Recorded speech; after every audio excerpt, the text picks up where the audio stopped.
Buenas noches, mis hermanos. Esta noche vamos a ver el capítulo 15 del libro de Romanos y allí vamos a concentrarnos en los versículos del 14 al 32. Y aunque Pablo aquí se está dirigiendo a los creyentes de la iglesia de Roma, en este pasaje encontramos muchas enseñanzas que aplican perfectamente a cualquier congregación. El apóstol Pablo sabía muy bien que los cristianos romanos, aunque eran unos gentiles, podían discernir entre lo que estaba bien y lo que estaba mal. Podían amonestarse los unos a los otros para hacer lo que es correcto delante de Dios. Sin embargo, le escribe para animarle, para recordarle que deben vivir y agradar a Dios con su buen proceder. Antes de continuar, vamos a tener unas palabras de oración. Oremos. Padre nuestro, Señor Todopoderoso, gracias te damos por esta noche. Gracias te damos, Señor, por la sangre de tu Hijo Jesucristo derramada en la cruz del Calvario, sangre por la cual nuestros pecados fueron limpiados y podemos ser aceptos delante de ti. Padre, santifícanos. Queremos vivir una vida para ti, dando buen testimonio, donde tú te sientas complacido, Señor, con nuestra manera de vivir. Quiero pedirte en esta noche de manera especial por nuestros pastores, por nuestros ministros, misioneros, líderes. Sé con ellos, Señor. Tú conoces las dificultades, los tropiezos que Satanás en ocasiones pone en su camino, Señor. Pero es necesario, Señor, que tú les acompañes, que tú despejes su camino de todo obstáculo, para que ellos puedan servirte conforme tu demanda, Señor. Padre, también pido para nuestros hermanos que tú les bendiga. Tú conoces también sus necesidades, tanto de salud como de provisión y cualquier otra dificultad. Padre, sin ti es imposible que podamos continuar en esta vida afrontando todas estas dificultades. Bendice este momento de esta meditación. Bendice a mis hermanos. Por Cristo Jesús te lo pido. Amén. En los versículos 14 en adelante de este capítulo 15 del libro de Romanos, Pablo escribe: Pero estoy seguro de vosotros, hermanos míos, de que vosotros mismos estáis llenos de bondad, llenos de todo conocimiento, de tal manera que podéis amonestaros los unos a los otros. Mas os he escrito, hermanos, en parte con atrevimiento, como para haceros recordar por la gracia que de Dios me es dada, para ser ministro de Jesucristo a los gentiles, ministrando el Evangelio de Dios, para que los gentiles les sean ofrenda agradable, santificada por el Espíritu Santo. Sabemos que el apóstol Pablo no había fundado la iglesia de Roma. Él se estaba dirigiendo a una congregación que otros habían levantado. Por tanto, lo hace con mucho tacto, pero también lo hace con la potestad que por la gracia de Dios le había sido dada.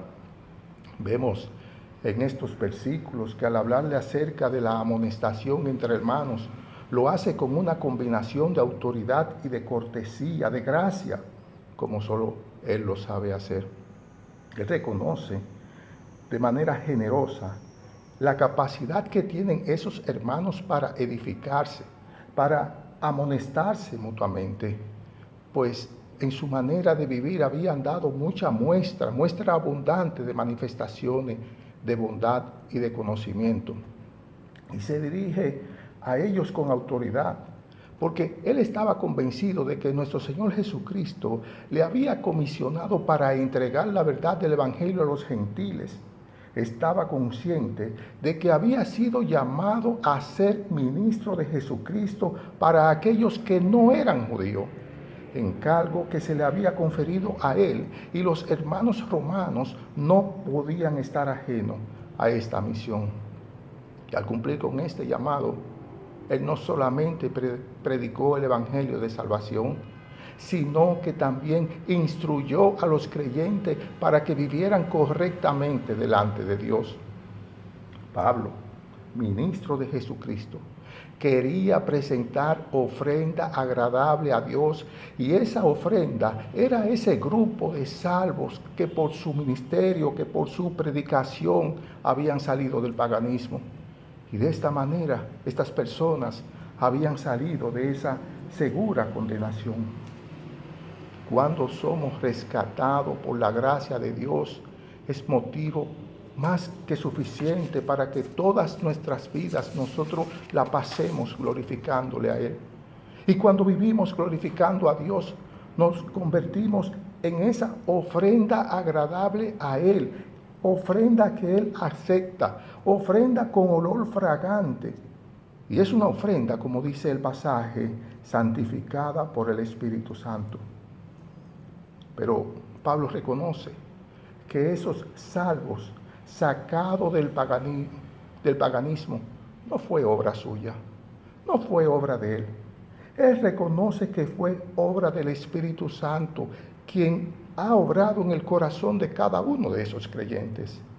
Reconoce que Él fue usado por la gracia de Dios, con lo cual se sentía sumamente complacido, se sentía un ser privilegiado.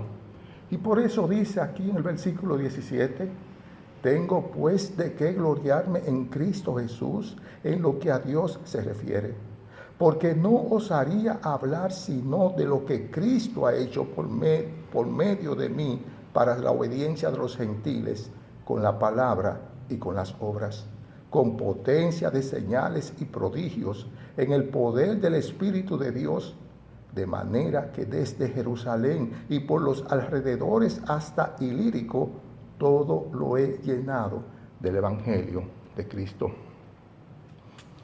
Una gran cantidad de comentaristas dicen que en este versículo 17 el apóstol Pablo se estaba jactando.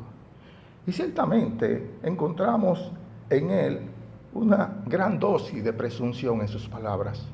Pero cuando seguimos leyendo y leemos el versículo 18, nos damos cuenta que el apóstol Pablo no se estaba jactando en su propia persona, sino que él se estaba jactando en la persona de nuestro Señor Jesucristo. Pablo no se jacta así como hombre, sino en el Señor Jesucristo. Y esto es porque un verdadero y humilde siervo de Dios no se jacta de sí mismo, sino que es plenamente consciente del hecho de que Dios lo está usando para el cumplimiento de sus propósitos. Jesucristo fue quien lo llamó. Jesucristo lo capacitó. Jesucristo le entregó ese importante ministerio, ese importante servicio. Pablo en sí mismo no tenía logro alguno. Todo lo había logrado por Dios. Todo Dios lo había hecho por medio de él. Y los gentiles habían vivido a su manera, sirviendo a dioses que ellos mismos se habían imaginado. Pero por el poder del Espíritu Santo operado por medio de este hombre, indujo a muchos de ellos, a dejar ese camino del error y someterse al Dios, ese Dios que se reflejó a través de su Hijo Jesucristo en esta tierra. La verdadera fe nos lleva a la obediencia. Y el espíritu sumiso es la mejor evidencia, es la mejor muestra de que la obra de Dios ha actuado en el corazón de una persona. Dios se manifestó con potencia de señales, como nos dice aquí el pasaje, y esto lo confirmó su mensaje. Y el resultado fue que todo lo había llenado con el Evangelio de Cristo, comenzando desde Jerusalén, extendiéndose hasta la ciudad de Ilírico, esa ciudad que hoy se conoce como Albania. El anhelo de Pablo era que todos conocieran el mensaje de salvación. Y eso lo llevaba a predicar el Evangelio en lugares donde nunca antes se había predicado. Y por eso dice aquí en el versículo 20, y de esta manera me esforcé a predicar el Evangelio, no donde Cristo hubiese sido nombrado, para no edificar sobre fundamento ajeno, sino como está escrito, aquellos a quienes nunca le fue anunciado acerca de él verán, y los que nunca han oído de él entenderán. Pablo no quería predicar donde otros ya habían predicado. Y esto no es que sea malo. Él prefería predicar en aquellos lugares donde los gentiles nunca antes habían escuchado acerca de nuestro Señor Jesucristo. Estaba interesado en hacer un trabajo pionero para el Señor. Él quería expandir las buenas nuevas de salvación en aquellas personas que nunca habían tenido ese maravilloso privilegio. Mientras Dios llama a unos hombres a continuar la labor que unos misioneros han establecido a fin de mantenerlos congregados, alimentándolos, edificándolos, como el caso de Pedro. Pablo, sin embargo, había sido llamado para llevar el Evangelio a regiones habitadas en su mayor parte por paganos, por personas que no conocían del verdadero Dios.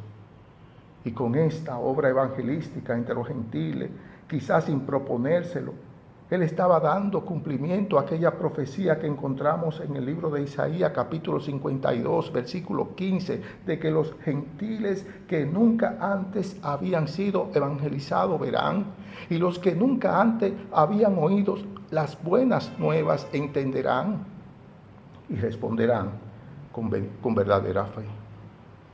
Por eso Pablo no se quedaba en un solo lugar. Él prefería estar yendo de un lugar a otro. Incluso en varias ocasiones había manifestado su interés de ir a Roma a reunirse con esos hermanos. Pero su interés por llevar el mensaje de salvación a nuevos lugares lo había mantenido muy ocupado. Y por eso dice en el versículo 22, por esta causa me he visto impedido muchas veces de ir a vosotros, pero ahora, no teniendo más campo en estas regiones y deseando desde hace muchos años ir a vosotros, cuando vaya a España, iré a vosotros, porque espero veros al pasar y ser encaminado allá por vosotros, una vez que haya gozado con vosotros. Mas ahora voy a Jerusalén para ministrar a los santos, porque Macedonia y Acaya tuvieron a bien hacer una ofrenda para los pobres que hay entre los santos que están en Jerusalén, pues le pareció bueno, y son deudores a ello, porque si los gentiles han sido hechos participantes de sus bienes espirituales, deben también ellos ministrarles de los materiales. Así que, cuando haya concluido esto, y les haya entregado este fruto, pasaré entre vosotros rumbo a España, y sé que cuando vaya a vosotros, llegaré con abundancia de la bendición del Evangelio de Cristo. Vemos aquí que Pablo está creando conciencia entre los hermanos gentiles acerca de las necesidades de la comunidad cristiana que estaba en difícil situación económica. Antes de ir a Roma, Pablo tenía el propósito de detenerse en Corinto, de camino a Jerusalén, y ahí le iba a llevar esa colecta que habían hecho en su favor los hermanos de Macedonia y de Acaya. Y esto así porque esos hermanos de Judea no habían sido beneficiados con el floreciente comercio del Imperio Romano, de modo que esos hermanos dependían económicamente de las peregrinaciones que se hacían en el templo de Jerusalén, porque los creyentes más pudientes fueron dispersados cuando se desató la persecución contra ellos, como nos lo relatan los primeros versículos del libro de los Hechos. Ya antes Bernabé y Pablo los habían exhortado a acordarse de los pobres y habían conseguido bienes materiales de los hermanos de Antioquía y de Siria y se los había llevado a la iglesia de Jerusalén. Y aquí dice con mucha propiedad porque si los gentiles han sido hechos participantes de sus bienes espirituales, deben también ellos ministrarles de los materiales. Y esta observación es sumamente apropiada, porque los cristianos gentiles de Roma habían recibido mucho de la comunidad cristiana de los judíos en Jerusalén, espiritualmente hablando, naturalmente. Y ahora era justo que ellos ayudaran a esos cristianos de Jerusalén que estaban en necesidad. Vale recalcar que estas ofrendas eran ofrendas voluntarias, no eran contribuciones impuestas, no era ninguna obligación, sino que era una expresión natural de preocupación por el bienestar de los hermanos del pueblo de Israel. Estas ofrendas eran de amor, eran de comunión. Y de la misma manera, si la iglesia de Judea hubieran sido las ricas y la de Grecia hubieran sido las pobres, la misma responsabilidad hubiera recaído sobre ellas. Pero además, veía en esa muestra de amor manifestada a través de esta colecta una manera concreta de hacer comprender a los creyentes de Judea que sus hermanos gentiles convertidos los amaban y que de esta manera se sentían unidos con ellos, tanto en sus goces como en sus tribulaciones. Y así era el apóstol Pablo. Él no solamente se preocupaba por el bienestar espiritual de los creyentes, él también se preocupaba por las necesidades materiales del pueblo de Dios. Él estaba muy consciente de todas las trabas que Satanás pone en el camino del creyente. Estaba consciente del poder de Satanás que se oponía a la misión de Dios aquí en la tierra, la misión que Dios le había encomendado y que solo puede ser vencida con la intervención de Dios. Y por eso él aquí solicita ayuda. Solicitaba ayuda material, pero también ayuda espiritual. Y por eso le pedía, le suplicaba que intercediera a la familia de Dios. Y es que a veces pensamos que Pablo era un fuerte capitán, un hombre capaz de enfrentar todo tipo de peligro, todo tipo de problema. Pero fíjense en los siguientes versículos, lo que él demandaba de sus hermanos en la fe.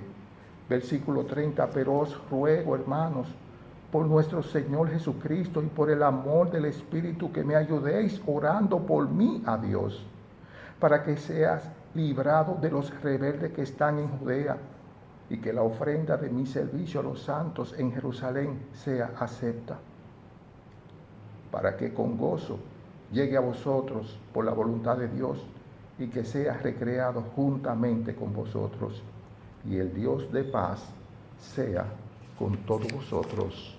Amén. Pablo había sido advertido varias veces de que él podía encontrar peligro camino a Jerusalén, como nos lo dice Lucas en el capítulo 20 del libro de los Hechos. Por tanto, él sabía que necesitaba de las oraciones del pueblo de Dios para poder atravesar todas estas dificultades que él tendría por delante. Y por eso le dice, pero os ruego, hermanos, por nuestro Señor Jesucristo y por el amor del Espíritu, que me ayudéis orando por mí a Dios. Pablo aquí está pidiendo ayuda. Él quiere que sus hermanos romanos sean copartícipes con él en el ministerio por medio de las oraciones. Muchas personas pueden sentirse sorprendidas al ver que este hombre, un hombre tan rico en gracia como Pablo, como él, estuviera pidiendo oraciones a los creyentes que eran desconocidos por él. Un hombre que en el versículo 17, como vimos, se sentía complacido con lo que Dios había hecho por medio de él. Sin embargo, este hombre que tanto intercedía por otros, también sentía la necesidad de que otros orasen por él, porque sabía que solo la oración es lo único que puede mover que el poder de Dios se manifieste. No nos equivoquemos. Los logros que él había alcanzado y las veces que él fue librado de sus enemigos. No fue por sus proezas, no fue por su fortaleza, no fue por su sabiduría, sino fue obra del Espíritu Santo que obraba poderosamente a través de él. El mismo Señor Jesucristo, el mismo Hijo de Dios, también pidió la oración de sus discípulos cuando estaba en el huerto de Getsemaní, y lamentablemente esos hombres los dejaron solos. Le fallaron en el momento más crítico de su vida y dejaron que clamara solo por sí mismo, porque no estuvieron dispuestos a abandonar su sueño, a abandonar su comodidad. Qué ingratos fueron estos hombres con Jesucristo, podríamos decir, porque no oraron por él. Pero de la misma manera, nosotros no podemos dejar de orar por nuestros pastores, nuestros líderes, nuestros ministros. No podemos dejar que luchen solo, que clamen solo. Son muchas las acechanzas que el enemigo pone en sus caminos. Y es nuestro deber ayudarle con nuestras oraciones porque la necesitan. Y la necesitan en gran manera porque sus ministerios, sus vidas, sus testimonios son sostenidos por el poder del Espíritu Santo que se manifiesta a través de las oraciones de cada uno de nosotros. Son muchos los retos que se le presentan cada día y solamente pueden salir airosos por la gracia de Dios cuando ella se manifiesta en su favor. Y esa gracia es movida cuando el pueblo de Dios clama por ellos. Si amas a un hermano, el mejor regalo que le puedes hacer es orar por él, porque siempre, siempre lo ha de necesitar. Que el Señor les bendiga y buenas noches.